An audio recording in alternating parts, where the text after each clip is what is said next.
Com a graça de Deus e em nome de Jesus, estamos iniciando mais uma transmissão ao vivo, aqui no canal O Caminho Estreito.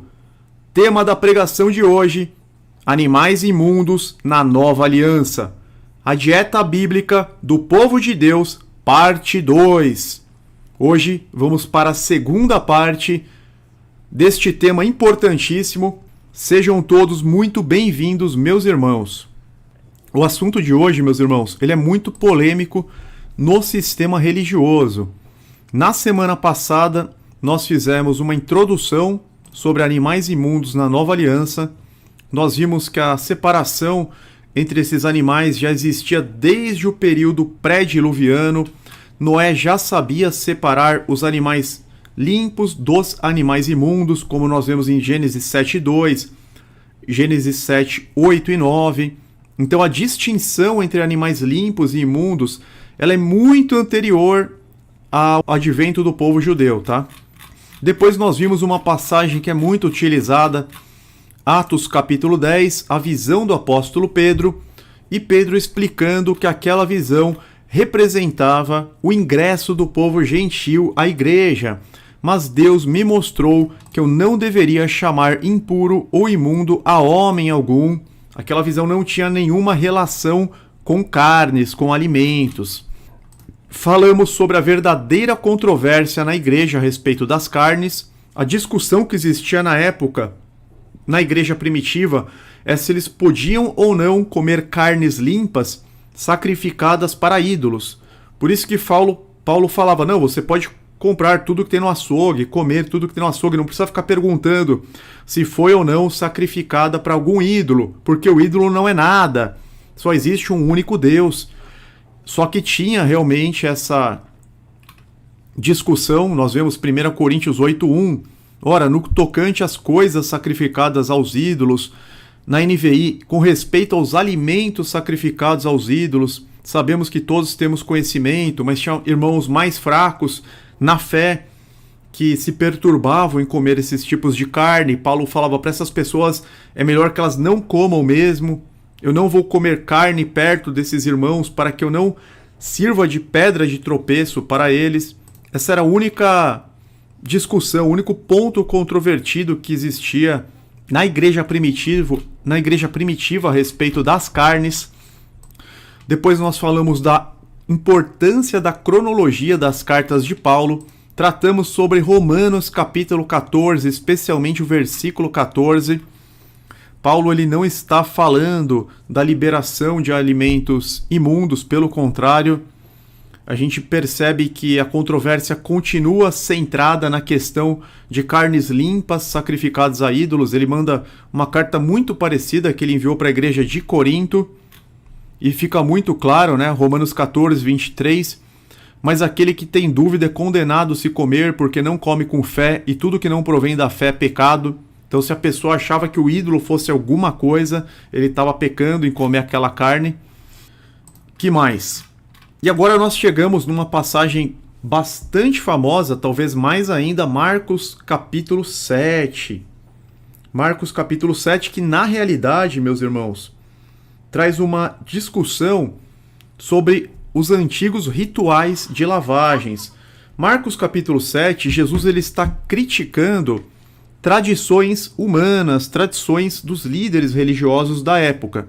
Nós vamos perceber que Jesus não está declarando puras as carnes imundas, como o sistema religioso acredita, como o sistema religioso costuma pregar.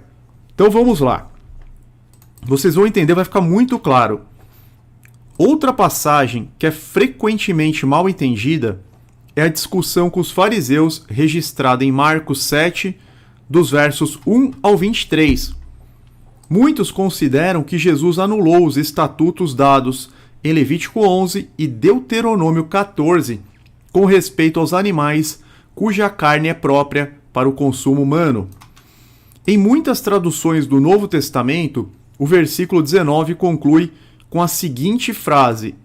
Essa conclusão realmente leva muitas pessoas ao engano, mas nós vamos entender que isso não é original, tá, da Bíblia. Por exemplo, na versão Almeida Revista e Atualizada, porque não lhe entra no coração, mas no ventre, e sai para o lugar escuso? E assim considerou ele puros todos os alimentos. Vamos pegar aqui na Bíblia. Jesus ele estava criticando as tradições dos homens. A gente percebe aqui, olha, Marcos 7,13. Assim vocês anulam a palavra de Deus por meio da tradição que vocês mesmos transmitiram e fazem muitas coisas como essa. No versículo 14, Jesus chamou novamente a multidão para junto de si e disse: ouçam-me todos e entendam isso. Não há nada fora do homem que nele entrando possa torná-lo impuro. Pelo contrário, o que sai do homem é que torna o homem impuro. Se alguém tem ouvidos para ouvir, ouça. E aí os discípulos pediram a explicação. Será que vocês também não conseguem entender? Perguntou-lhes Jesus. Não percebe que nada que entre no homem pode torná-lo impuro? Porque não entra em seu coração, mas em seu estômago, sendo depois eliminado. E aí tem um complemento aqui, em algumas versões, não em todas. Ao dizer isto, Jesus declarou puros todos os alimentos. Mas a passagem, meus irmãos, ela não tem nem esse contexto e nem esta frase na realidade. Nós já vamos entender. Na NVI também, olha, tem esse complemento. Porque não entra em seu coração, mas em seu estômago, sendo depois eliminado. Ponto. Ao dizer isto, Jesus declarou puros todos os alimentos. Então o que as pessoas falam? Se Jesus declarou puro todos os alimentos, a gente pode comer de tudo. A gente pode comer rato, morcego, porco. Nós vamos entender que não. Ele não declarou puro todas as coisas no sentido de que elas possam ser ingeridas. Não é nem mesmo esse o propósito. Isso nem entra em discussão nesse capítulo. Na Almeida Corrigida Fiel também dá a entender isso, olha. Porque não entra no seu coração, mas no ventre, e é lançado fora, vírgula, ficando puras todas as comidas? Primeiramente, devemos esclarecer que tal passagem, essa parte final do versículo 19, não consta desta forma nas traduções mais antigas, se não vejamos. Bíblia João Ferreira de Almeida, revista e correta, impressa em Lisboa, de 1897. Como que está esse versículo? Está da seguinte forma: porque não entra no seu coração, mas no estômago, e vai depois para a privada, purgando todas as comidas. Esta Bíblia está aqui.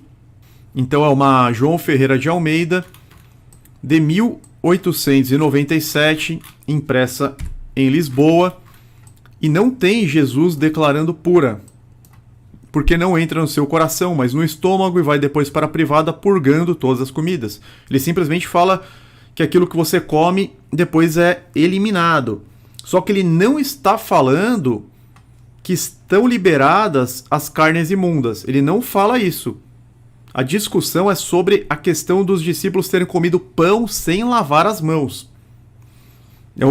É isso que ele está discutindo com os fariseus, porque os fariseus repreendem os discípulos de Jesus. Logo no começo da passagem a gente vê isso.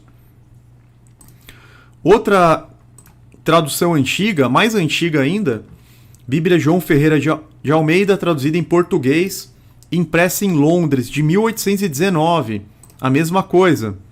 Então está aqui na tela, olha. João Ferreira de Almeida, impressa em Londres, em 1819. O que ela fala? A mesma coisa.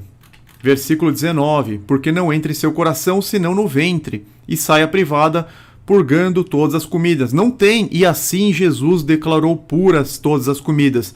Não tem isso nas Bíblias Almeidas antigas, meus irmãos. Isso é um acréscimo posterior, recente, digamos assim, né? Porque a gente vê que no século XIX ainda não tinha esse acréscimo. Temos também a Bíblia João Ferreira de Almeida, revista e correta, de 1903. O que diz? Está aqui para vocês na tela, digitalizada. Novo Testamento. Nova edição, revista e correta. Lisboa, 1903. E a mesma coisa eu coloquei aqui para vocês em destaque. Porque não entra no seu coração, mas no estômago, e vai depois para a privada, purgando todas as comidas. A gente tem que entender o que é comida para judeu, tá? Comida para judeu tá estritamente estabelecido na Torá. O que é comida para o povo de Deus está constando literalmente na Bíblia. Surge a pergunta: o que é comida para os judeus? O que é comida para os fariseus? A definição de comida para Jesus e os demais judeus estava contida unicamente na Torá, tal como é até os dias de hoje. Aqui não se toca no assunto envolvendo carnes limpas e imundas. Eles nem sequer passam perto deste assunto. Se a gente voltar para o versículo 1, os fariseus e alguns dos mestres da lei, vindos de Jerusalém, reuniram-se a Jesus e viram alguns dos seus discípulos comerem com as mãos impuras, isto é, por lavar. Então Jesus ele estava andando com seus discípulos, e o que deve ter acontecido? Os discípulos pegaram um pão de uma sacola e começaram a comer. Então eles estavam na rua, estavam andando, de repente eles pararam na rua, tiraram o pão da bolsa e começaram a comer aquele pão.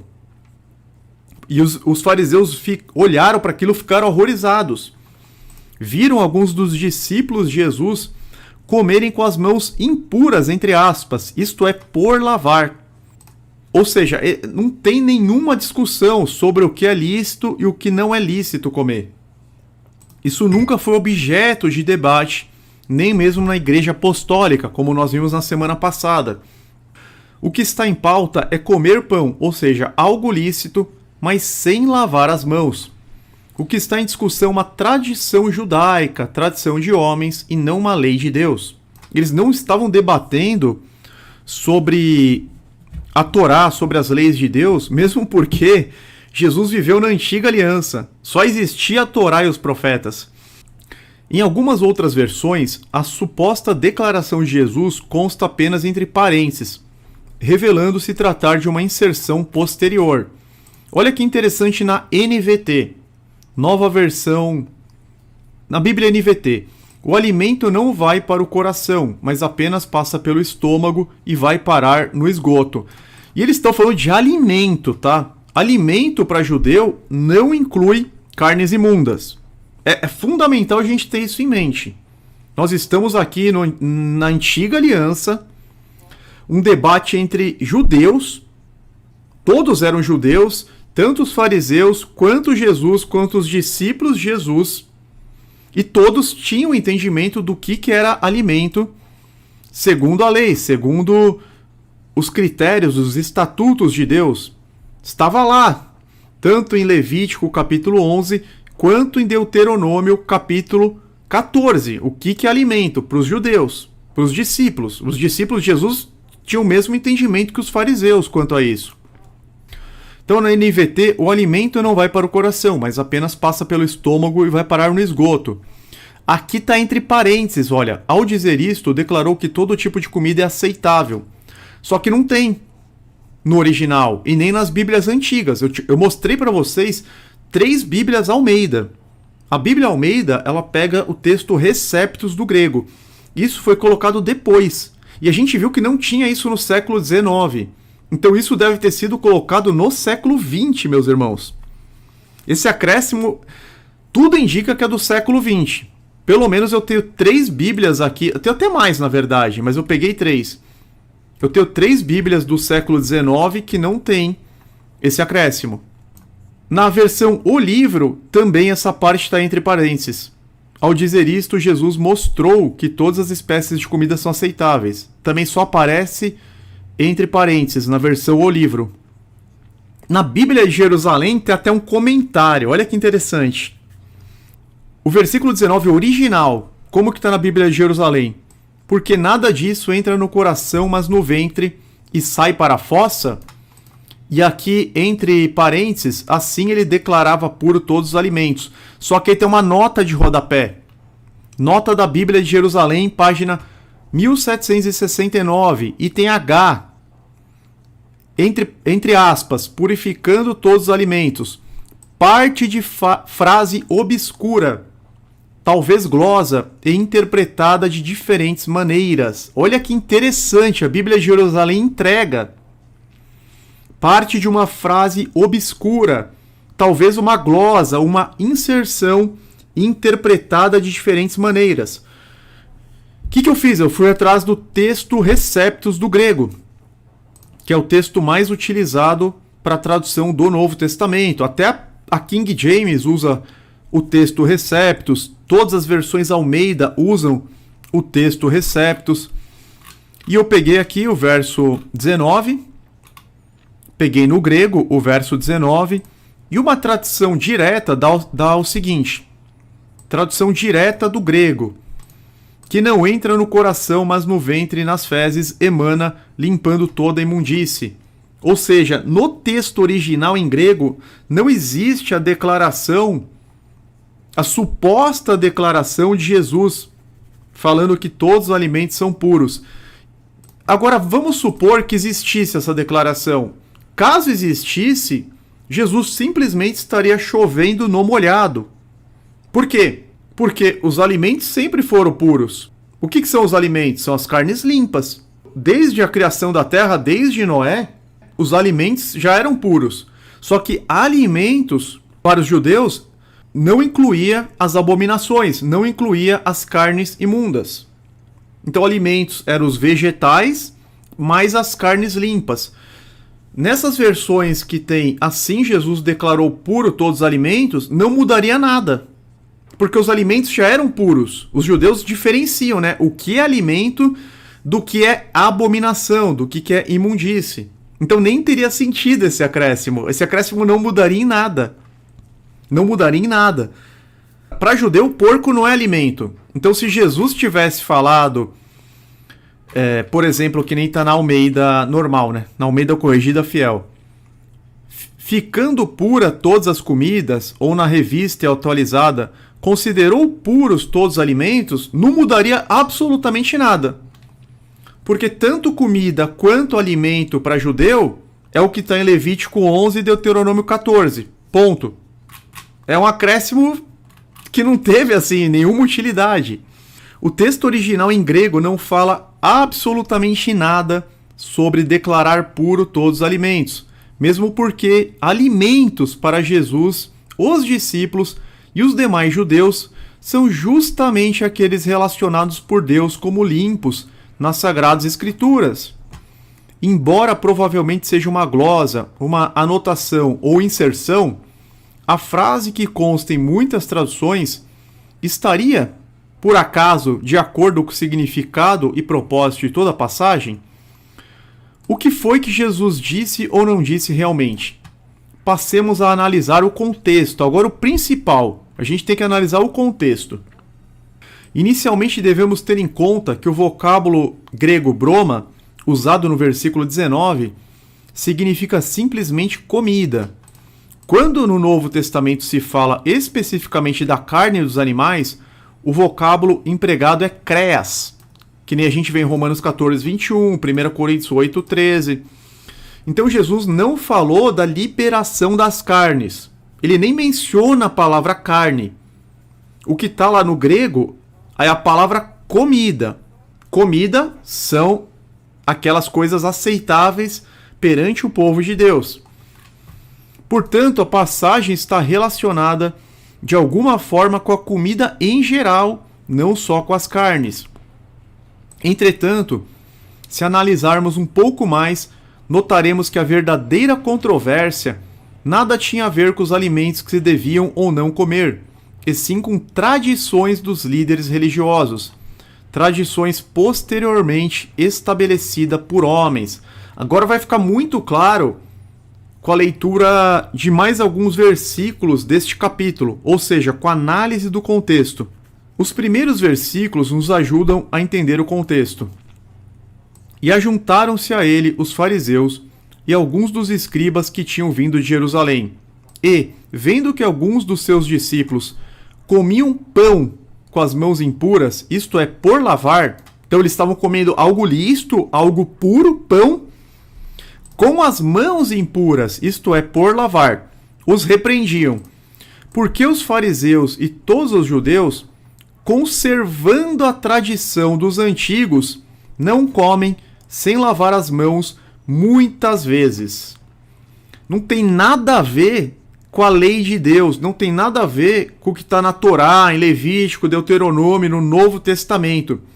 Os discípulos, eles estavam sendo criticados porque eles não estavam conservando a tradição dos antigos de não comerem sem lavarem as mãos muitas vezes, reiteradas vezes. Então eles tinham que afundar o braço até o cotovelo várias vezes num recipiente de água, numa talha de pedra de água.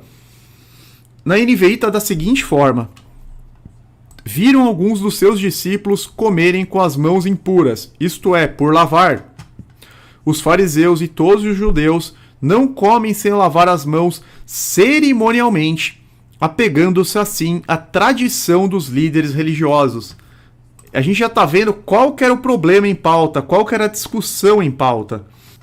O versículo 5, na Almeida Corrigida Fiel, depois perguntaram-lhe os fariseus e os escribas: por que não andam os teus discípulos conforme a tradição dos antigos, mas comem o pão com as mãos por lavar? Vocês estão percebendo que não tem nada de lei do Antigo Testamento em pauta? As leis dietéticas, elas não são colocadas em pauta nessa discussão.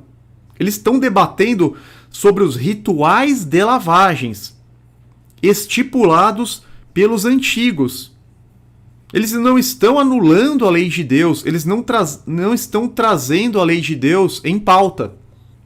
Os escribas e fariseus estavam criticando os discípulos. Na NVI está da seguinte forma: então os fariseus e os mestres da lei perguntaram a Jesus: por que os seus discípulos não vivem de acordo com a tradição dos líderes religiosos, em vez de comerem o alimento com as mãos impuras? O alimento, meus irmãos, algo puro, algo lícito. Por que os seus discípulos não vivem de acordo com a tradição dos líderes religiosos? O assunto apresenta-se muito claro. Refere-se ao comer coisas lícitas, mas sem lavar as mãos muitas vezes. E por que isso preocupava aos escribas e fariseus? Então, quando um pastor fala que não, você pode comer qualquer coisa, porque Jesus liberou, Jesus declarou puro todas as comidas, esse pastor ele não está trazendo a verdade bíblica. Ele não está sendo sincero. Muito pelo contrário, meus irmãos. A aliança que Deus fez com Israel no Monte Sinai estava baseada em muitas leis e outros estatutos relacionados à pureza ritual. Porém, a prática judaica muitas vezes se apartava disto para seguir as tradições dos anciãos, que consistia em muitos requisitos e proibições indevidamente anexados às leis de Deus por meros homens. O que acontecia na época? Os fariseus criavam diversas leis complementares farisaico-rabínicas inexistentes na Torá. Eles estavam disputando sobre a vigência ou não destas leis complementares farisaico-rabínicas, mas que não existiam na Torá. Isso não tinha nos 5 primeiros livros da Bíblia, não tinha nos profetas, em lugar nenhum. Era uma legislação extraordinária, digamos assim, criadas pelos antigos, não por Deus. Reparem que o verso 3 destaca: conservando a tradição dos antigos e não a lei de Deus.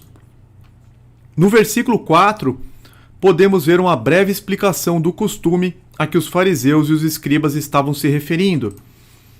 Por exemplo, na Almeida Corrigida Fiel: e quando voltam do mercado, se não se lavarem, não comem. E muitas outras coisas há que receberam para observar, como lavar os copos e os jarros, os vasos de metal e as camas. Ou seja, está sendo falado sobre os rituais de lavagens. Na NVI, quando chegam da rua, não comem sem antes se lavarem.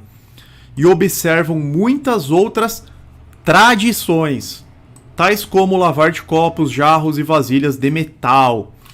Os versículos 8, 9 e 13 são ainda mais enfáticos sobre o assunto que estava em pauta. Vocês negligenciam os mandamentos de Deus e se apegam às tradições dos homens. No versículo 9, e disse-lhes: vocês estão sempre encontrando uma boa maneira para pôr de lado os mandamentos de Deus a fim de obedecer às suas tradições. Ou seja, Jesus está criticando hoje, né? Quem faz isso? Hoje não são os fariseus, hoje são os pastores evangélicos protestantes. Hoje o protestantismo coloca tradições de homens, interpretações equivocadas para pôr de lado os mandamentos de Deus. A mesma crítica que Jesus fazia para os escribas e fariseus pode ser feita hoje para os evangélicos protestantes, que é o versículo 9 aqui. E disse-lhes: vocês estão sempre encontrando uma boa maneira para pôr de lado os mandamentos de Deus, a fim de obedecer às suas tradições. Hoje o sistema religioso vive um cristianismo totalmente apostatado, totalmente distante da verdade bíblica. Versículo 13. Assim vocês anulam a palavra de Deus por meio da tradição que vocês mesmos transmitiram e fazem muitas coisas como essa. Essa fala de Jesus ela é super atual para os dias de hoje. Ela é muito atual para os dias de hoje. Jesus estava, na verdade, defendendo as leis de Deus e criticando as tradições dos homens que se opunham aos mandamentos do Eterno. O contexto foi completamente distorcido pelo cristianismo apostatado pregado nas denominações evangélicas. Neste capítulo não se menciona qualquer lei alimentícia, e não haveria qualquer sentido em tal discussão, pois todos os envolvidos no debate eram judeus, os quais sabiam perfeitamente, desde os tempos antigos, quais eram os alimentos puros e impuros. Vimos que no livro de Atos, Pedro jamais cogitou comer qualquer abominação, mesmo tendo passado muitos anos da morte e ressurreição de Cristo. O assunto era exclusivamente a pureza ritualística baseada nas tradições orais. Os discípulos estavam sendo criticados por não cumprirem com a cerimônia de lavagem de mãos ordenada pelos antigos e não pela lei de Deus. Olha que interessante. Comentário judeu do Novo Testamento, por David Stern, 1995, página 92, explica-nos a razão do costume que era praticado nesta era. Comentário judeu do Novo Testamento, hein? Nestes versículos, Marcos dá uma explicação de um rito de lavagem de mãos, que corresponde aos pormenores dados no trabalho de Yadaim da Misná. Misná é uma versão escrita da tradição oral. No mercado, a pessoa podia tocar coisas cerimonialmente impuras. A impureza era eliminada se enxaguando até o pulso. Ainda hoje, os judeus ortodoxos praticam a lavagem ritual de mãos antes das refeições. A razão disso não tem a ver com a higiene, pois está baseada na ideia de que o lar de alguém é seu templo, e a mesa é seu altar, a comida é seu sacrifício, e a pessoa mesma é o sacerdote. Devido a que o Antigo Testamento exige que os sacerdotes estejam cerimonialmente puros antes de oferecer sacrifícios no altar, a lei oral exige o mesmo antes de comer. Na época de Jesus, para muitos judeus era fundamental praticar esses ritos tradicionais, o que subsiste até os dias de hoje para as linhas ortodoxas. Meus irmãos, era uma tradição oral dos antigos que está lá na Misná. Vocês se lembram daquela passagem que Jesus ele está pregando para o povo no deserto? Ele está pregando lá há 3 dias e de repente o povo sente fome. Jesus fala: não posso mandar eles embora, eles podem acabar desfalecendo no meio do caminho. Então Jesus multiplica os pães e os peixes. Mas aquelas pessoas que estavam há 3 dias no deserto, 5.000 homens, além de mulheres e crianças, vamos imaginar 15, 20 mil pessoas. Vocês acham que elas ficaram fazendo esses rituais de lavagem antes de comer os pães e os peixes? É claro que não, meus irmãos. Mesmo nós, muitas vezes, quem nunca foi na padaria e o atendente fala: você não quer experimentar esse pãozinho, esse docinho, você vai lá, acaba pegando com a mão e come. Sem lavar, você está lá na padaria. Ou quem nunca comeu um pastel na feira, um sorvete de casquinha no parque, nem sempre, né, a gente consegue, não é uma coisa imprescindível. É importante, mas não é uma coisa imprescindível lavar a mão, não é uma quebra de uma lei. Então Jesus ele estava criticando esses rituais, essas cerimônias estabelecidas por tradições de homens. Em nenhum momento está sendo liberado o consumo de carnes imundas, em nenhum momento. Vamos falar agora da purificação espiritual. Depois de censurar a hipocrisia dessas e outras tradições religiosas de sua época, Jesus chegou ao cerne do assunto. O que explicou demonstra que é muito mais importante cuidar do que sai do coração do que o que se põe na boca.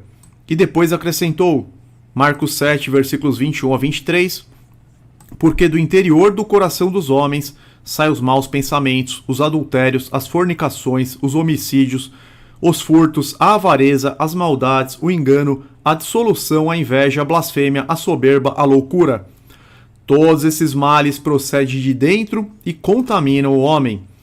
Em Gálatas 5, 19 a 21, são mencionadas várias dessas características negativas como obras da carne, que são todas contrárias ao fruto do Espírito Santo. Os ritos de lavagem e purificação da antiga aliança eram representações físicas da purificação espiritual que se viria a oferecer na nova aliança. Nós vemos isso em Hebreus 9, versículos 11 a 14. Por isso o apóstolo Paulo escreveu que Jesus, Tito 2,14, se entregou por nós a fim de nos remir de toda maldade e purificar para si mesmo um povo particularmente seu, dedicado à prática de boas obras. Mateus 5,8, bem-aventurados os limpos de coração, porque eles verão a Deus. Em Marcos 7, Jesus explicou que a lavagem de mãos não é indispensável para a pureza ou saúde espiritual. A gente vê aqui Marcos 7,18 e o começo do 19. Então lhes disse, assim vós também não entendeis? Não compreendeis que tudo o que de fora entra no homem não o pode contaminar, porque não lhe entra no coração, mas no ventre, e sai para o lugar escuso?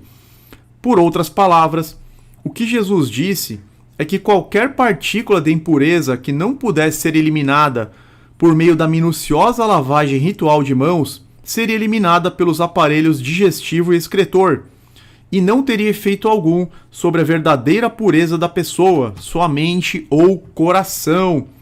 Considerando que a pureza espiritual tem a ver com o coração, as lavagens cerimoniais não seriam imprescindíveis, nem poderiam evitar a contaminação espiritual. Em uma nota sobre o versículo 19, o já citado comentário judeu de David Stern resume bem o significado desta passagem. Jesus não abrogou, como muitos supõem, as leis de kashrut, kasher, termo que significa adequado, próprio, tornando assim limpo o presunto. Desde o princípio do capítulo, o assunto tem sido a pureza ritual e de modo algum as leis alimentícias. É muito diferente você debater sobre rituais de lavagem que decorrem de tradições dos antigos e você querer debater uma lei de Deus. Não tem nem comparação.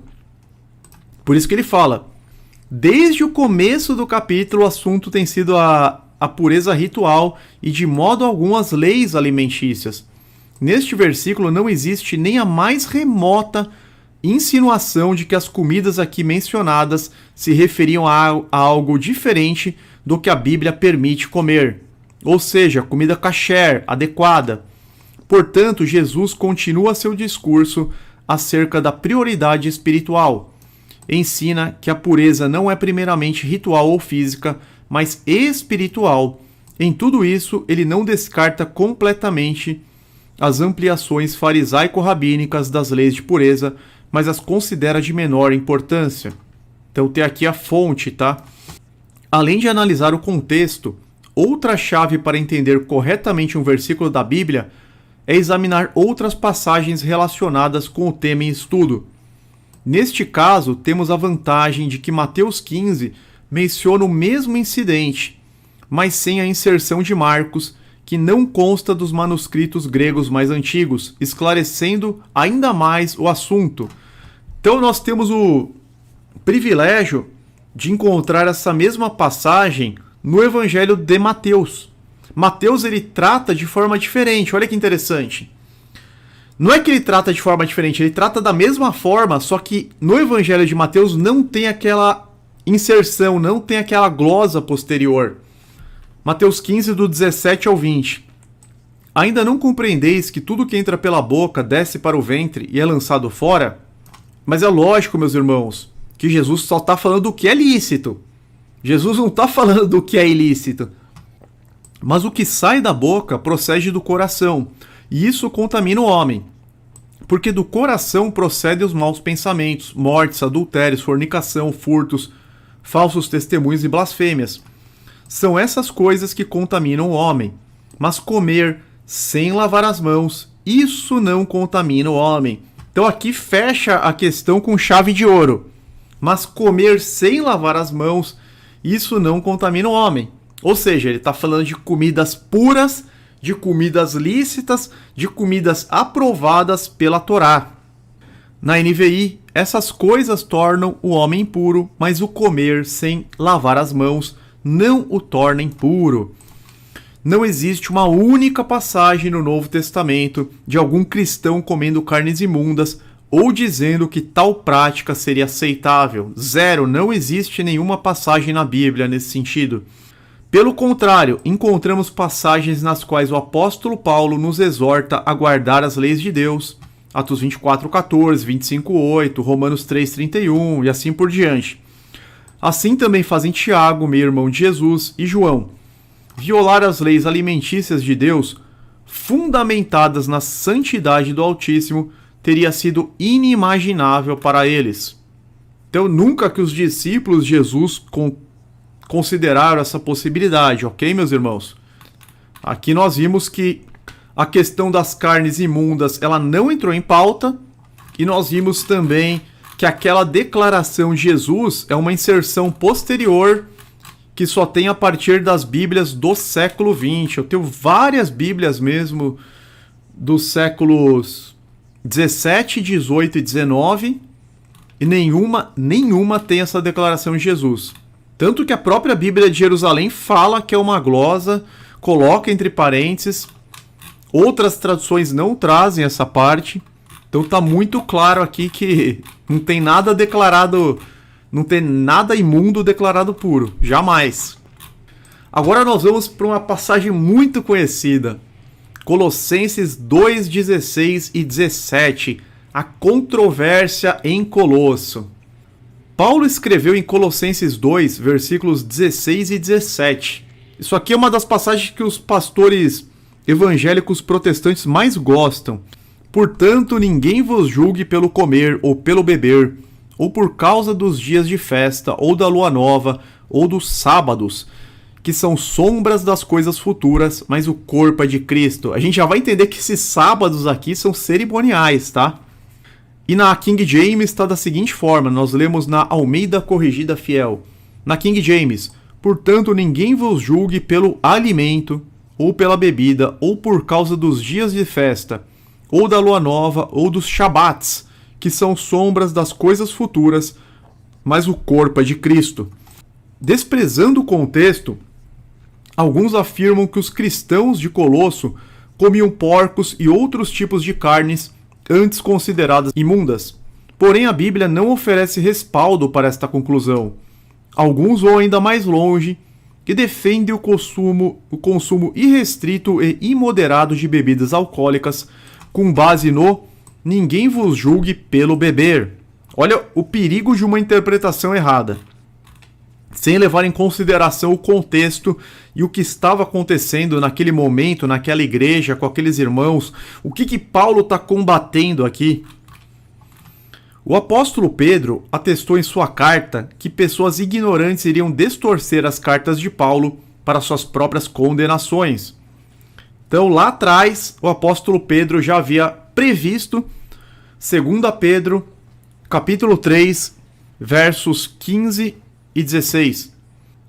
Como igualmente o nosso amado irmão Paulo vos escreveu, segundo a sabedoria que lhe foi dada ao falar acerca destes assuntos, como de fato costuma fazer em todas as suas epístolas, nas quais há certas coisas difíceis de entender, que os ignorantes e instáveis deturpam, como também deturpam as demais escrituras para a própria destruição deles. Isso é o que mais acontece hoje.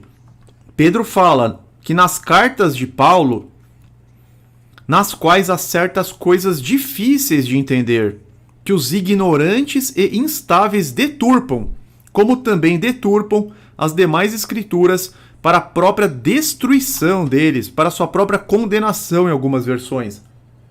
Tal profecia de Pedro se cumpriu plenamente no meio evangélico protestante, onde as epístolas de Paulo são pregadas de forma completamente distorcidas, desvirtuadas.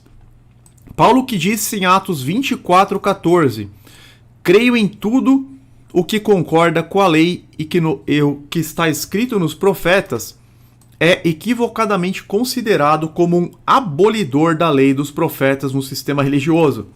Então Paulo, que era um defensor da lei, ele fala em Romanos 7, a lei é boa, santa, justa, creio em tudo que concorda com a lei e no que está escrito nos profetas. No sistema religioso, ele é considerado um abolidor da lei, do sábado, dos profetas. É um negócio terrível. A distorção é exatamente aquilo que Pedro previu. De fato, esta passagem de Colossenses nada tem a ver com o tema das carnes limpas e imundas. Paulo não se referia aos tipos de carnes que os colossenses estavam consumindo. Segundo o dicionário expositivo completo de palavras do Antigo e Novo Testamento, de W. E. Vine, na seção comida, a palavra grega brosis, traduzida por comida neste versículo, denota o ato de comer. Por sua vez, o comentário prático e explicativo da Bíblia inteira, de Jamieson, Fawcett e Brown, esclarece que as palavras gregas traduzidas como comida e bebida neste versículo significam comer e beber. Por conseguinte, o assunto era de fato de comer ou beber nas festividades, não o tipo de carnes que eram consumidas pelos colossenses. Aqui Paulo também não se refere ao sábado, sétimo dia da semana, mas sim aos sábados cerimoniais, sábados festivos, luas novas, que são sombras das coisas futuras. O quarto mandamento de Deus não é, nunca foi e nunca será sombra de nada. O sábado, sétimo dia da semana, fora separado e abençoado por Deus desde a criação da terra em Gênesis 2. Trata-se de mandamento irrevogável, escrito em tábuas de pedra pelo próprio dedo do Eterno. E uma curiosidade, meus irmãos, Colossenses 2, essa parte que eles criticam a questão do sábado, versículo 16, no grego tá no plural, tá? Tá sábados. Ou seja, não tá no singular. Aqui, ó. O sábado no grego, ele tá sendo usado no plural. Ninguém vos critica pelos sábados, revelando que são sábados cerimoniais que eram sombras das coisas que haveriam de vir. Se tivesse sábado no singular, aí poderia gerar alguma discussão. Só que Paulo ele não fala do quarto mandamento, da guarda do sétimo dia da semana. Ele não usa sábado no singular. Ele usa sábado shabbats, no plural, festivos, tá? Mas voltando para o assunto principal, a questão do comer e beber. Comer ou beber é apropriadamente parte do sábado cerimonial segundo as Escrituras. Portanto, Paulo usa a palavra grega meros, parte, para abranger todas as partes ou aspecto dos shabbats cerimoniais. O que Paulo estava combatendo com sua carta aos Colossenses era o ascetismo, filosofia segundo a qual era pecaminoso tudo o que produzisse prazer, ainda que de forma lícita segundo as Escrituras. Notemos o que foi escrito aos Colossenses. A gente vai entender que o problema na igreja de Colosso não era uma seita judaizante. Era outra coisa. Ele estava combatendo mestres que pregavam o asceticismo, uma filosofia grega que dizia que tudo era pecado, né? Qualquer coisa que desse prazer ao corpo, mesmo que fosse lícita, por exemplo, você comer uma carne gostosa, você tomar um suco de uva, qualquer coisa lícita que desse prazer, eles consideravam pecaminoso. A gente vê isso escrito mesmo, Colossenses 2, do 20 ao 23. Se morrestes com Cristo para os rudimentos do mundo, porque, como se vivesseis no mundo, vos sugestais a ordenanças. Não manuseei isto, não proves aquilo, não toques aquilo outro, segundo os preceitos e doutrinas de homens. Olha lá, Paulo ele não está falando contra o Antigo Testamento. Ele está falando contra preceitos e doutrinas de homens. Então não tem como a pessoa usar isso para querer revogar a lei alimentar dada na Antiga Aliança. Porque ele não está falando segundo a Antiga Aliança, segundo a Torá. Não, ele está falando segundo os preceitos e doutrinas dos homens. Pois que todas essas coisas com o uso se destroem. Tais coisas com efeito têm aparência de sabedoria, como culto de si mesmo e de falsa humildade e de rigor ascético. Então tá claro, ó, essas coisas são de rigor ascético. Todavia não tem valor algum contra a sensualidade. Esta passagem mostra vários aspectos ascéticos do erro que Paulo estava atacando. Em seus desvios, para serem mais espirituais, os falsos mestres adaptavam uma disciplina do corpo. O apóstolo resumiu as rígidas normas ascéticas com essas frases: não toques, não proves, não manuseis, a gente vê no versículo 21. Essas práticas não podiam conseguir nada verdadeiro, porque estavam baseadas em preceitos e doutrina nos homens, como nós vemos no versículo 22, e não nas instruções de Deus. Então não tinha nada a ver com aquilo que Deus tinha passado de leis, de mandamentos para o seu povo. O asceticismo é uma doutrina filosófica que defende a abstenção total dos prazeres físicos e psicológicos, impondo penitências e proibindo qualquer tipo de demonstração de alegria como caminho para atingir a perfeição e o equilíbrio moral e espiritual. Essa doutrina era seguida por exemplo, Siddhartha Gautama, o conhecido como Buda. Então, Siddhartha Gautama, antes dele se tornar aí o Buda, ele seguia uma seita dos ascetas. Por exemplo, Mahatma Gandhi. Mahatma Gandhi era considerado um asceta. Não, o asceta ele não pode casar, ele tem que se manter celibatário, ele tem que se privar de muitos tipos de alimentos. Eles só comem coisas assim que não tem gosto, que não tem sabor. Eles privam 100% a carne, o corpo, entendeu? É uma seita mesmo que entrou nessa igreja de Colosso. Tinha igreja que era atacada, por exemplo, a igreja dos Gálatas foram atacados por uma seita judaizante, que queria impor circuncisão, que queria colocar leis cerimoniais. E aí Paulo foi lá e combateu aquela seita. A igreja de Colosso foi atacada por essa seita dos ascetas, que tinha que negar 100% qualquer coisa que trouxesse prazer para o corpo, ainda que fosse uma coisa lícita.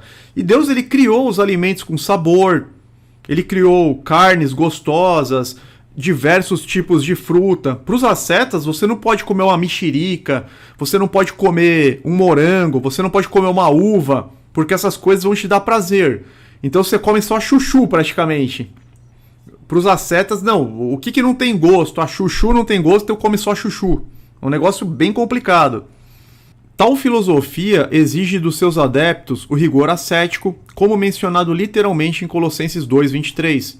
Seus adeptos não poderiam comer alimentos limpos, saborosos, beber coisas lícitas, saborosas, não poderiam se casar, porque assim, o relacionamento íntimo é lícito entre homem e mulher, desde que seja dentro da união conjugal. Mas para os ascetas não podia também. Não poderiam desfrutar de uma festa bíblica, um banquete, uma ceia, entre outras inúmeras restrições não previstas nas Escrituras. Nós podemos fazer um banquete. Mas os ascetas proibiam. Até a própria ceia do Senhor é capaz deles proibirem. Porque na ceia do Senhor tem o pão, tem o vinho, eles iam falar, não, você não pode comer esse pão, você não pode tomar esse vinho. Até a ceia do Senhor eles iriam proibir. Paulo estava diante de uma heresia. Falsos mestres tinham se infiltrado na congregação de Colossos. Esses enganadores tinham influenciado os cristãos de Colossos e estavam introduzindo a sua própria filosofia religiosa. Isso levou Paulo a avisar os colossenses. Por exemplo, no versículo 8: tenham cuidado para que ninguém os escravize a filosofias vãs e enganosas, que se fundamentam nas tradições humanas e nos princípios elementares deste mundo e não em Cristo. As tradições humanas e não as instruções bíblicas reveladas da palavra de Deus era o problema que o apóstolo estava combatendo. Paulo não estava combatendo as instruções, os estatutos bíblicos contidos na palavra de Deus. Ele estava combatendo essas tradições humanas. Anteriormente, em Marcos capítulo 7, como nós acabamos de ver, Jesus havia combatido os fariseus pelo mesmo problema, qual seja, haviam elevado suas tradições acima dos mandamentos de Deus. Da mesma forma como os fariseus estavam colocando as suas tradições acima dos mandamentos de Deus, os ascetas estavam colocando também as suas tradições, que eram outras, mas estavam desvirtuando a palavra de Deus.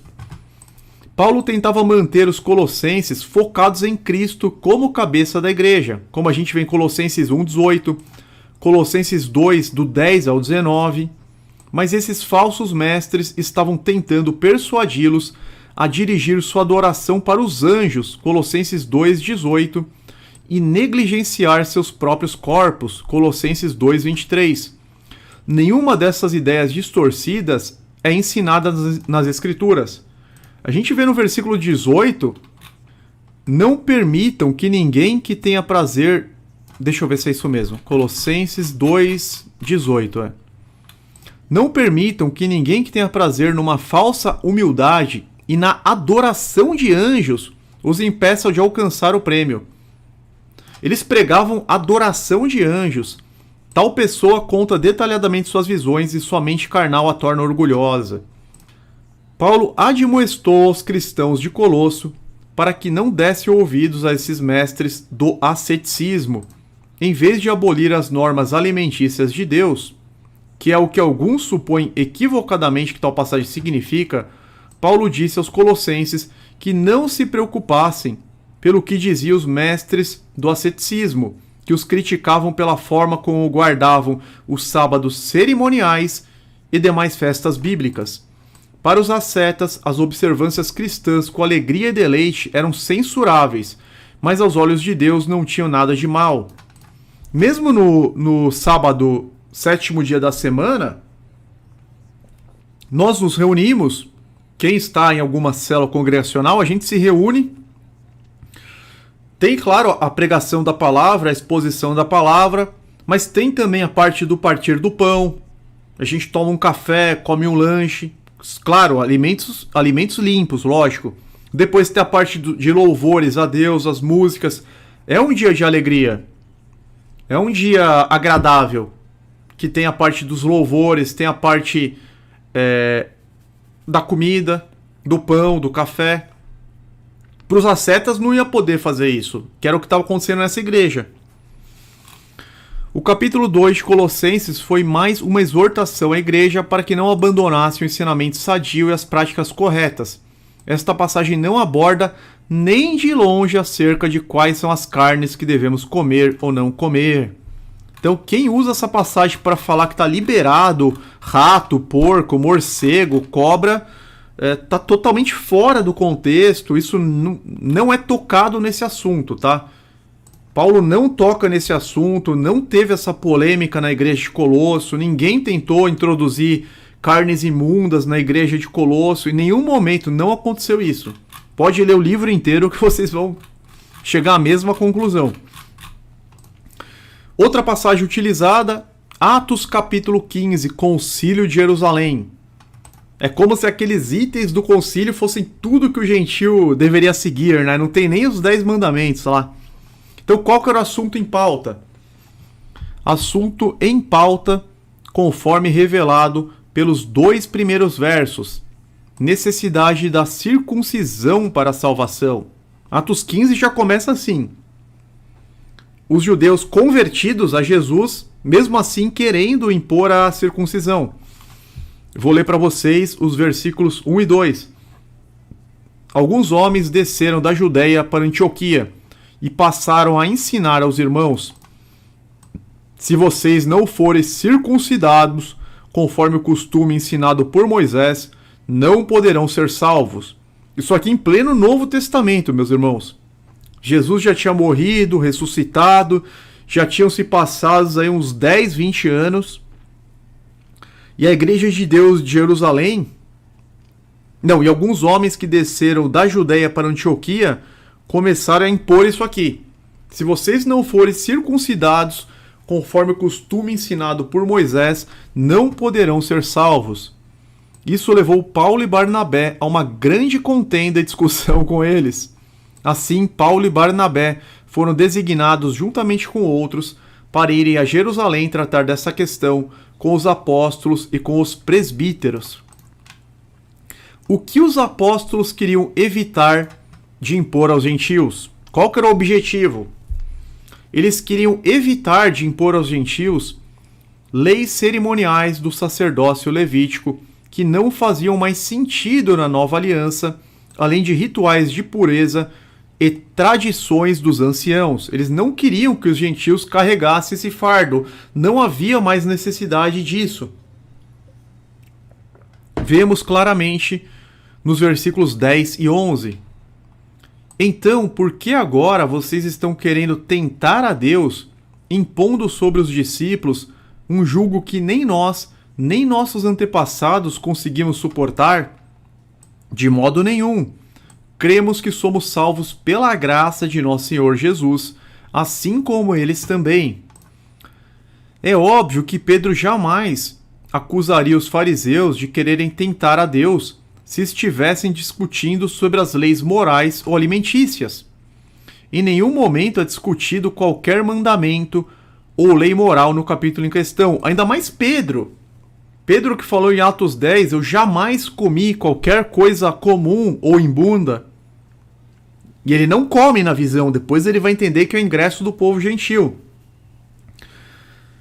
Essa pergunta, por que vocês estão querendo tentar a Deus, revela, né, que a discussão não tinha a ver com leis morais, com a lei dietética, e sim com as leis cerimoniais.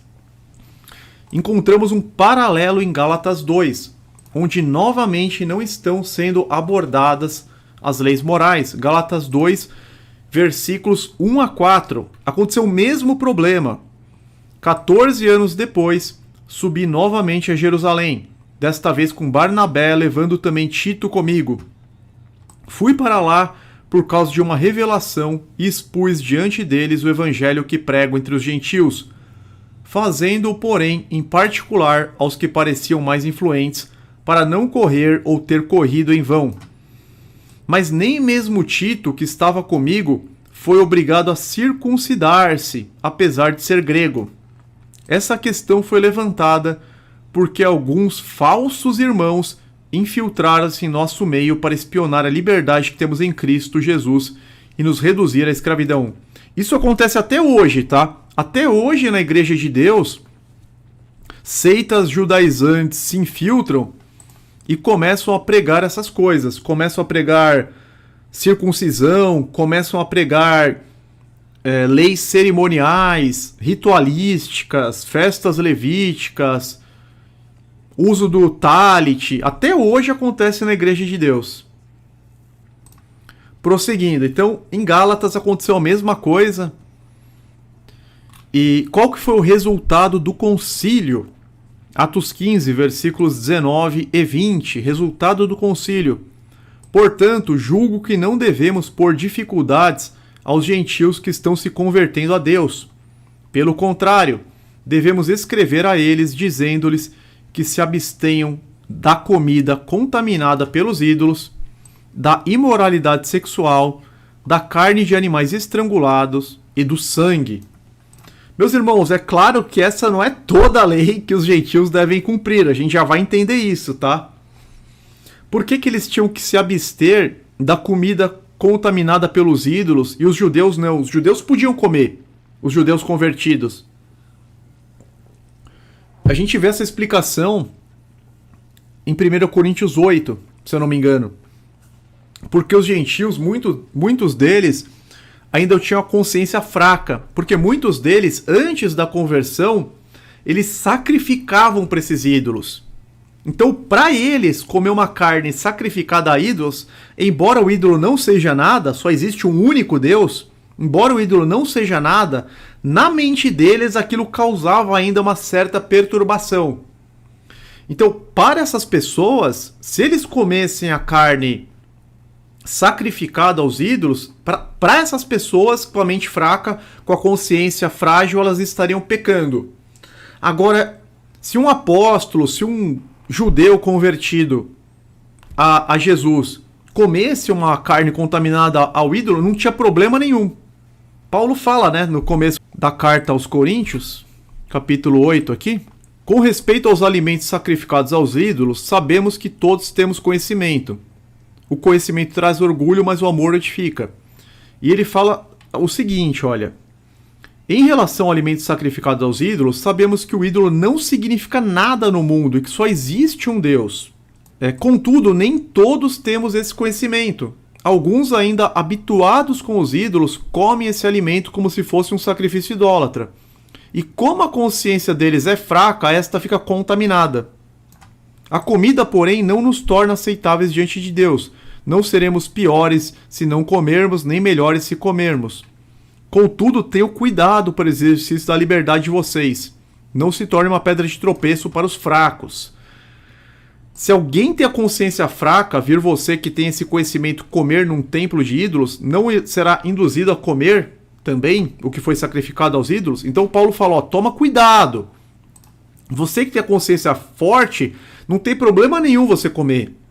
Mas aquele gentio que era idólatra, para ele vai ser um problema. Então por que para os gentios eles falaram, se abstenham de comida contaminada pelos ídolos? Porque a consciência deles ainda era uma consciência que estava saindo da idolatria. Eles reforçam a questão da imoralidade sexual, porque para os gentios você vê que eles eram bem assim, né? É como se fosse a igreja de Corinto, principalmente, eles eram bem imorais nessa parte da carne de animais estrangulados e do sangue. Sangue, óbvio, né? Desde do começo, desde Gênesis, a gente vê a proibição de ingerir sangue. Só que quando o resultado do concílio fala não devemos impor dificuldades aos gentios, mais uma vez, as dificuldades citadas no capítulo 19 não são as leis de Deus, e sim os ritos e julgos superados do sacerdócio levítico. A Bíblia diz que os mandamentos de Deus não são pesados. Então não existe dificuldade nos mandamentos de Deus. Segundo a Bíblia, 1 João 5,3, porque nisto consiste o amor a Deus, obedecer aos seus mandamentos, e os seus mandamentos não são pesados. Ok? Quando ele fala não devemos impor dificuldades aos gentios, não devemos impor as leis cerimoniais, não devemos impor circuncisão, não devemos impor rituais de lavagem, não devemos impor tradições orais, tradições dos anciãos. É nesse sentido. A gente vê que o capítulo é aberto dessa forma. O capítulo é aberto falando, eles têm que ser circuncidados para serem salvos.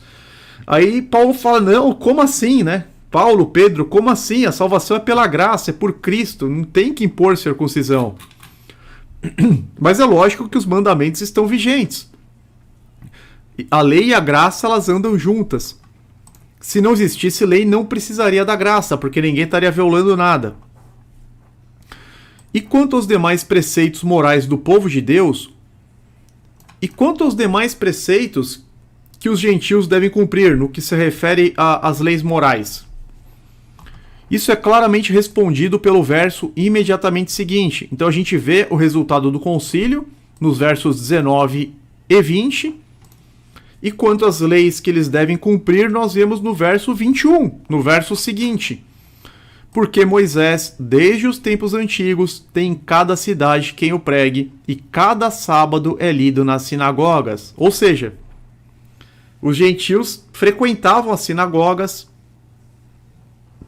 e ele era lido, né? Moisés, desde os tempos antigos, tem em cada cidade, em cada região quem o pregue, e a cada sábado é lido nas sinagogas. Como vemos no verso acima, tudo era ensinado pelos judeus nas sinagogas. Os gentios guardavam os sábados, indo às sinagogas para aprender, e obviamente sabiam perfeitamente quais eram os animais puros que podiam comer e os imundos que deveriam evitar. E isso, meus irmãos, no Novo Testamento, tá? Atos 15. Continuava sendo pregado a lei e os profetas nas sinagogas do Novo Testamento. Na Nova Aliança, quero dizer. Isso na Nova Aliança. Inúmeras coisas não foram abordadas em Atos 15, mas isso não significa que tudo foi liberado e que as escrituras foram anuladas. Muito pelo contrário, pois o próprio capítulo nos revela que a Torá era pregada todos os sábados para os gentios em cada cidade nas sinagogas. Usar esta passagem para tentar liberar carnes imundas que são abomináveis a Deus e agir com evidente dissimulação, sem qualquer respaldo bíblico. Então é lógico que aqueles judeus que chegaram em um consenso, que chegaram aqui na ata desse concílio de Jerusalém, é lógico que eles não estavam liberando em nenhum momento a ingestão de carnes imundas abomináveis a Deus, contrárias às leis. Isso não tem na Bíblia. Mesmo assim, alguns usam essa passagem, mas é um uso dissimulado, tá? Porque você não vê a liberação aqui. Na verdade, você não vê a liberação em nenhum lugar da Bíblia. Agora, outra passagem que é muito utilizada também no sistema religioso, no meio evangélico protestante,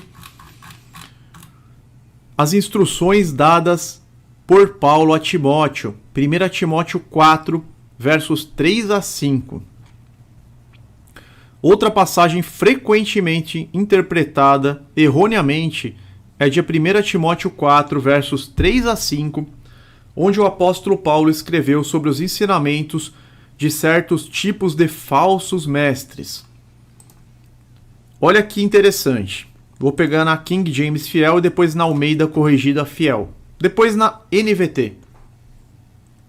Proibindo o casamento e ordenando a abstinência dos manjares que Deus criou para ser recebido com ação de graças pelos que creem e conhecem a verdade.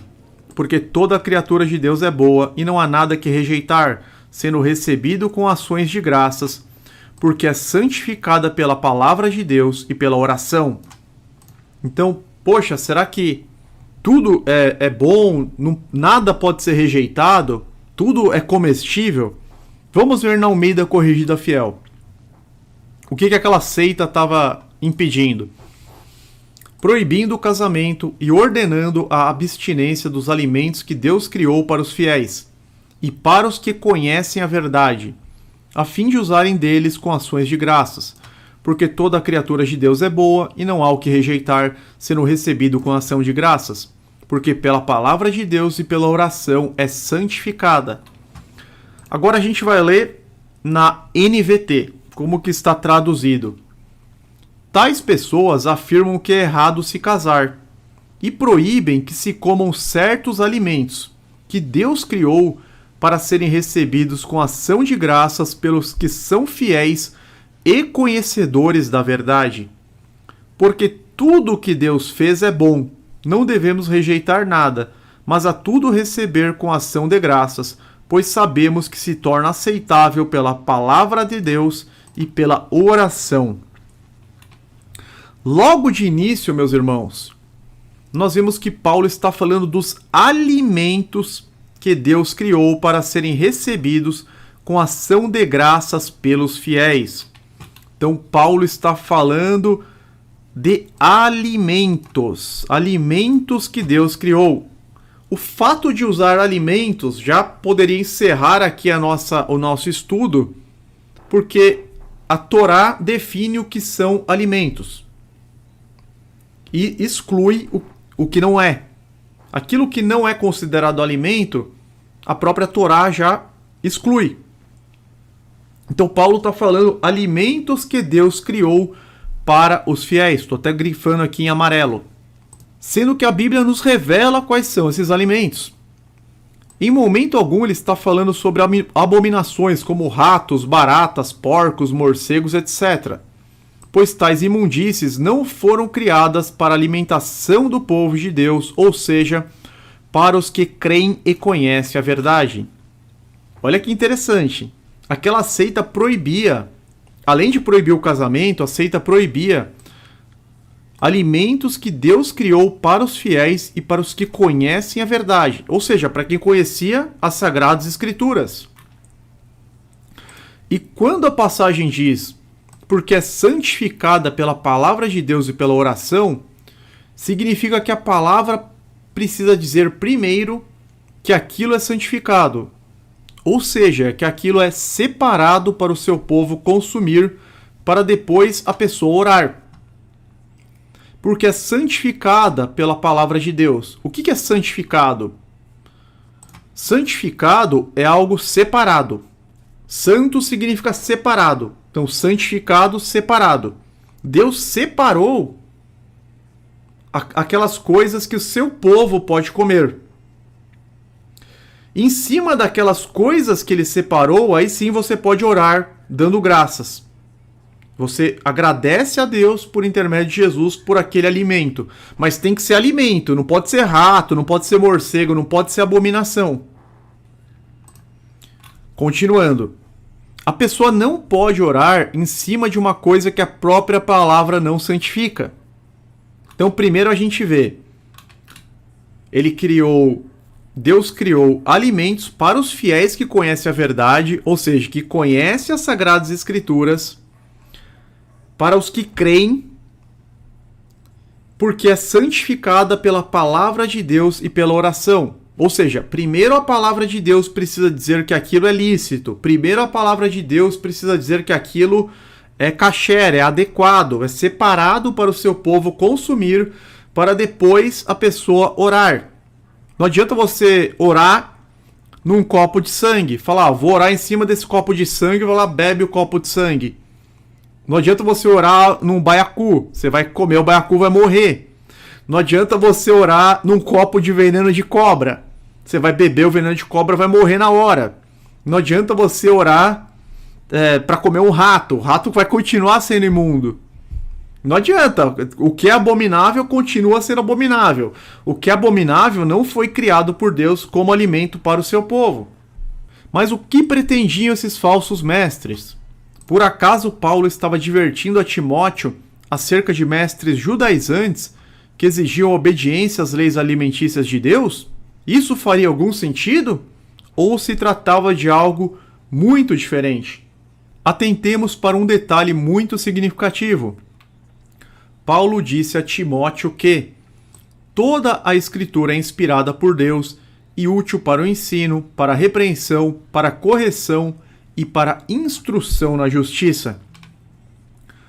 Como poderíamos entender, então, que Paulo estava dizendo a Timóteo para ignorar as instruções que se encontravam nessas mesmas escrituras? As próprias palavras de Paulo nos esclarecem qual era realmente a situação. Na verdade, meus irmãos, a gente vai perceber que é muito parecido com o que aconteceu na igreja de Colosso. Eles proibiam o casamento.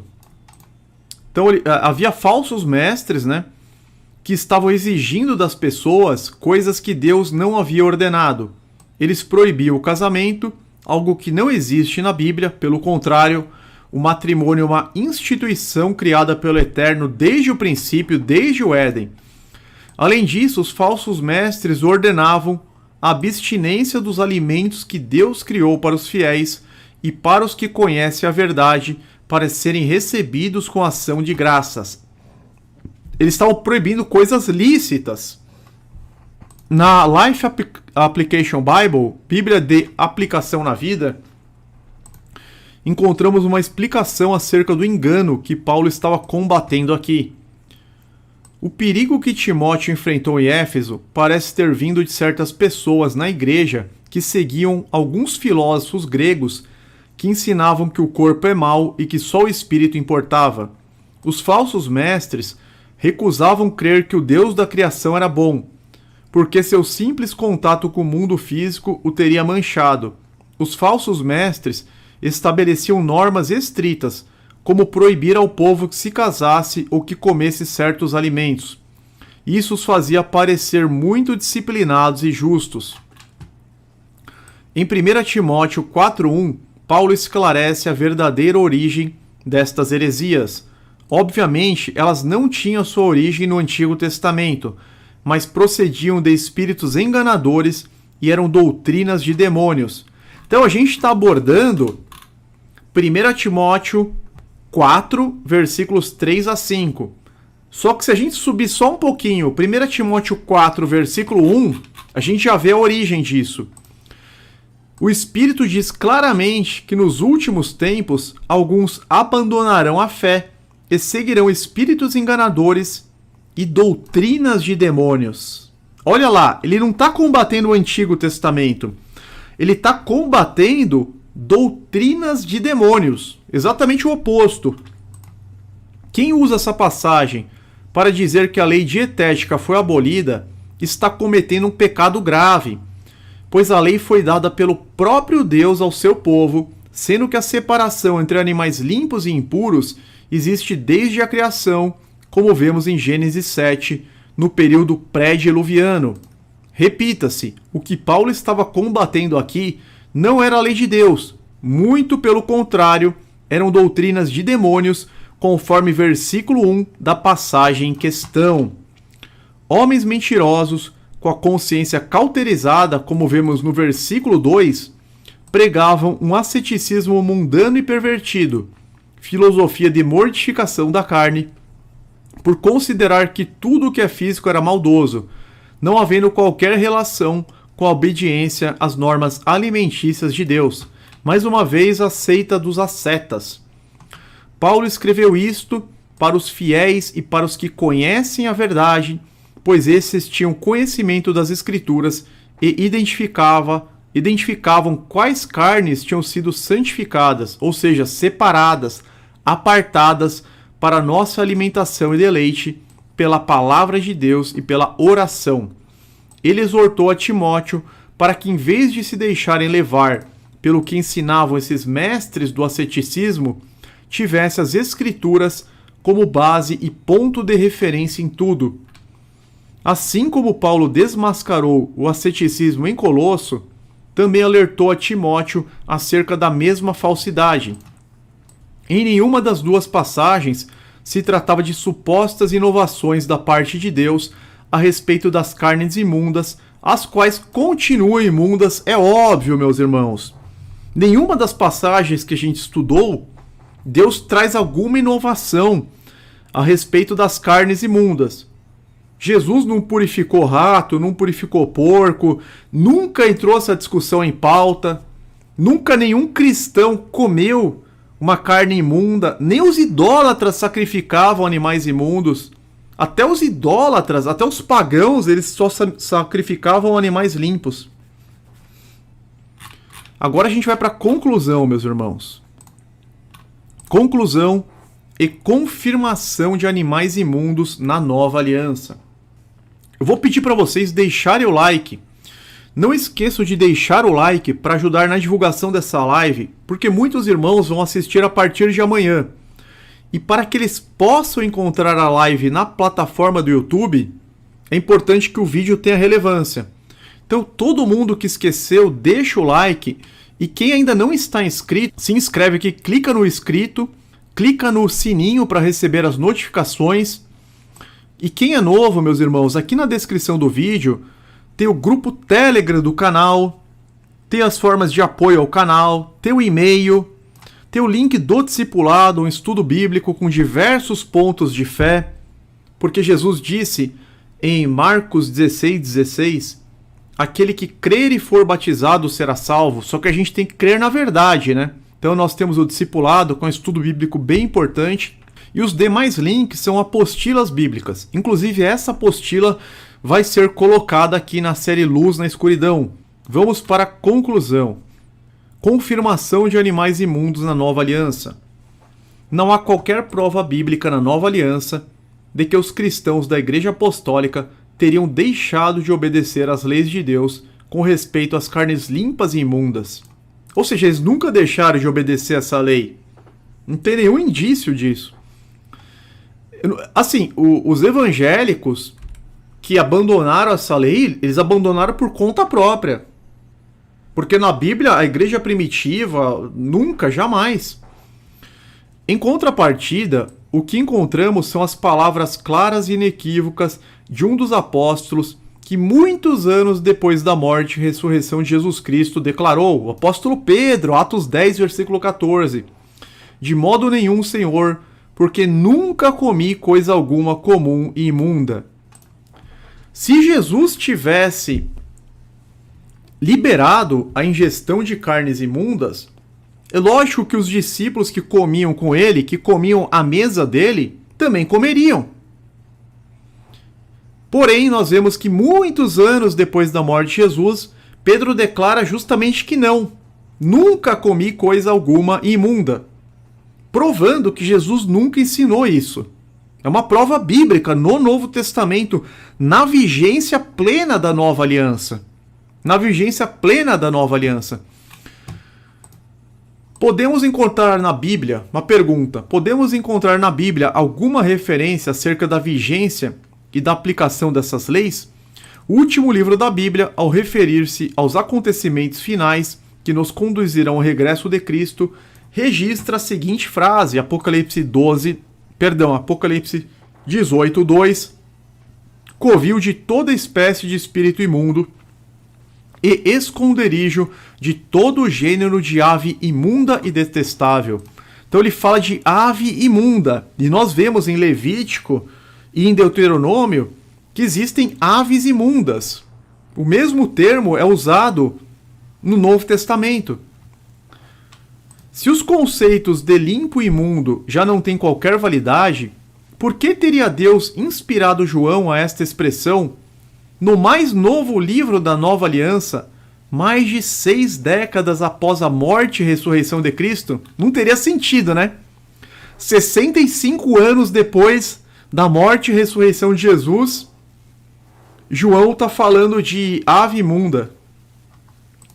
Sabemos que Deus é imutável e nele não há sombra de variação. Tiago 1,17: Toda boa dádiva e todo dom perfeito vem do alto, descendo do Pai das luzes, em quem não há mudança nem sombra de variação. Os animais que Deus classificou como imundos há milhares de anos, que já eram de conhecimento de Noé e de todo o povo de Deus, muito antes da existência dos judeus, continuam na mesma condição. Isaías, ao profetizar acerca do dia do Senhor, por ocasião do tempo do retorno de Cristo, atesta o seguinte: uma profecia para o futuro, uma profecia que vai se cumprir na volta de Jesus. Isaías 66, versos 16 e 17. Porque com fogo e com sua espada entrará o Senhor em juízo com toda a carne, e os mortos do Senhor serão multiplicados, os que se santificam e se purificam nos jardins, uns após os outros, os que comem carne de porco e abominação e o rato, juntamente serão consumidos, diz o Senhor. Então, meus irmãos, os evangélicos, eles estão numa situação bem complicada. Porque para a Bíblia, para Deus, você comer rato ou porco é exatamente a mesma coisa. Os que comem carne de porco e abominação e o rato juntamente serão consumidos, diz o Senhor. Ou seja, serão consumidos pelo fogo. Essas pessoas, quando Jesus voltar, elas vão ser queimadas vivas. É o que está escrito aqui, é uma profecia para a volta de Jesus. Trata-se de uma profecia futura, ainda não cumprida, que garante que aqueles que comem carne de porco, rato, entre outras abominações, serão consumidos pelo fogo, ou seja, sofrerão as consequências da ira do Senhor. Isaías 65, um capítulo antes, versos 3 e 4, povo que de contínuo me irrita abertamente, sacrificando em jardins e queimando incenso sobre altares de tijolos, que mora entre as sepulturas e passa as noites em lugares misteriosos, come carne de porco e tem no seu prato ensopado de carne abominável. As pessoas que comem as carnes imundas, elas estão continuamente irritando a Deus. É uma passagem muito forte essa aqui, Isaías 65. Esse povo que sem cessar me provoca na minha frente. Olha isso. Que come carne de porco e em suas panelas tem sopa de carne impura. Esse povo diz: afasta-te, não te aproximes de mim, pois sou santo. Essa gente é fumaça no meu nariz, é fogo que queima o tempo todo. Imagina, o protestante tá lá louvando a Deus, achando que está sendo abençoado. Essa gente é fumaça no meu nariz, é fogo que queima o tempo todo. Vejam, porém, está escrito: diante de mim não ficarei calado, mas darei plena retribuição. Eu lhes darei total retribuição. Meu Deus, a coisa é muito séria, é muito séria. O meio evangélico está levando praticamente todo mundo para condenação. Praticamente todo mundo, meus irmãos.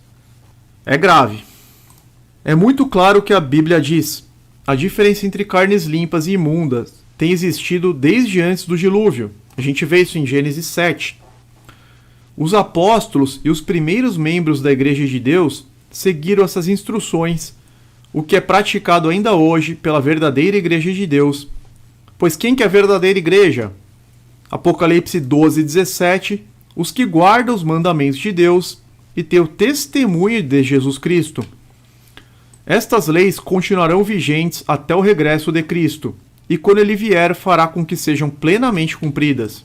No primeiro século, muitos cristãos tiveram que lutar com a objeção de consciência que sentiam a respeito da carne limpa que havia sido sacrificada aos ídolos. A Bíblia nos mostra que também obedeciam às leis de Deus sobre as carnes limpas e imundas. Não devemos também obedecê-la? Apocalipse 22:11. Continue o injusto fazendo injustiça. Continue o imundo ainda sendo imundo. O justo continue na prática da justiça e o santo continue a santificar-se. E Apocalipse 22:14. Bem-aventurados aqueles que guardam os seus mandamentos, para que tenham direito à árvore da vida e possam entrar na cidade pelas portas. Amém?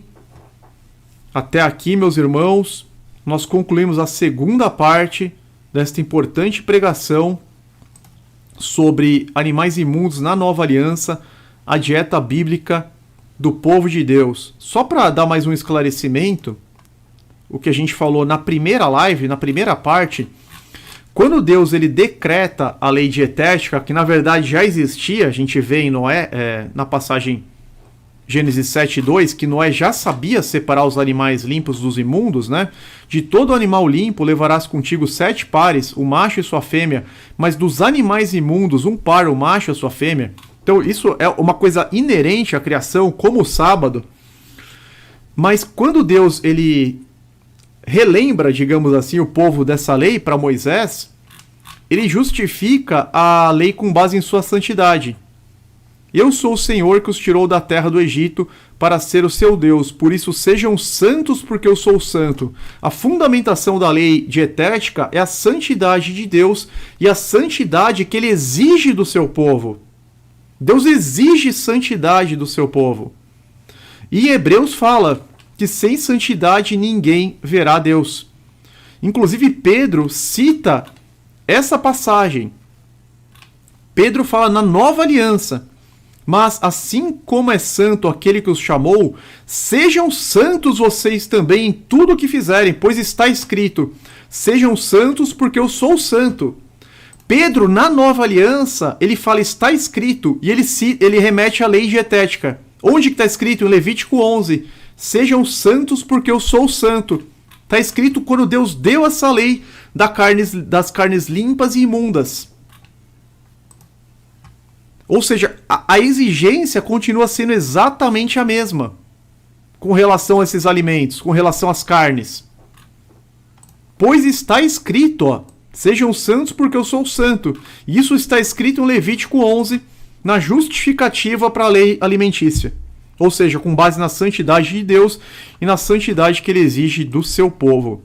Então nós terminamos aqui, meus irmãos, rendendo toda a glória a Deus. Não a nós, Senhor, nenhuma glória para nós, mas sim ao Teu nome, por Teu amor e por Tua fidelidade, porque dele, por Ele, para Ti, ó Deus, são todas as coisas.